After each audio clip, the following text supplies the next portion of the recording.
नाही, जे bullet train हा आदरणीय पंतप्रधान नरेंद्रजी मोदी साहेब यांचा एक ड्रीम प्रोजेक्ट आहे आणि या प्रोजेक्टमध्ये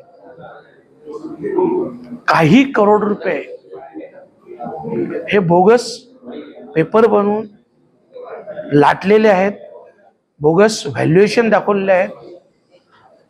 त्याच्यात माझ्या हाती आल्यानुसार प्रशांत पुरुषोत्तम पाटील, सुमित पुरुषोत्तम पाटील, देवेश पुरुषोत्तम पाटील आणि कपिल पाटील यांचा मुलगा सिद्धेश पाटील या चौघांनी 2012ला एक ॲग्रीमेंट दाखवलं डेव्हलपचं. ज्या स्टॅम्प पेपरवर ॲग्रीमेंट दाखवलं तो स्टॅम्प पेपर 2015चा आहे आणि त्याच्यावर जो प्रशांत पाटलाचा फोटो आहे त्याच्यावर स्पष्ट तारीख 2018ची आहे. तर नक्की हे ॲग्रीमेंट कधी झाले हे तुमच्याही लक्षात येईल. त्यानंतर 2019ला याच्या संदर्भात एक केस चालू झाली. कोर्टात केस चालू असताना जैसे थे असे आदेश होते, परंतु तरी सुद्धा अधिकाऱ्यांनी यांना मोबदला म्हणून 20 करोड काहीतरी 10 लाखाच्या वर रक्कम ही यांना देण्यात आली. त्याच्यानंतर आत्ता पुन्हा एकदा 6 जून 2024 रोजी त्याचं पुन्हा व्हॅल्युएशन काढण्यात आलं आणि पुन्हा व्हॅल्युएशन काढून शासनाने असा प्रस्ताव पाठवला की यांना त्याच गोडाऊनचे 193 करोड प्लस काहीतरी लाख आहेत हे देण्यात यावे.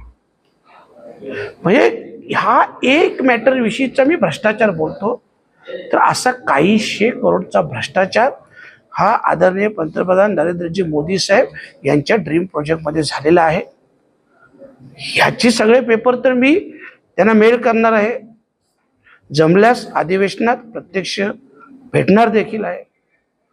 परंतु हा सगळा जो खूप मोठा असा भ्रष्टाचार आहे कुठल्याही परिस्थितीत चव्हाट्यावर आला पाहिजे. भले कपिल पाटीलचा परिवार असू दे, उद्या कोणाचाही परिवार असू दे, परंतु अशा प्रकारे देशाची त्याच्यात नाव आहे प्रशांत पुरुषोत्तम पाटील, सुमित पुरुषोत्तम पाटील, देवेश पुरुषोत्तम पाटील, म्हणजे तिघेही कपिल पाटलांचे सख्खे पुतणे आणि स्वतः सिद्धेश कपिल पाटील जो कपिल पाटलांचा सुपुत्र आहे.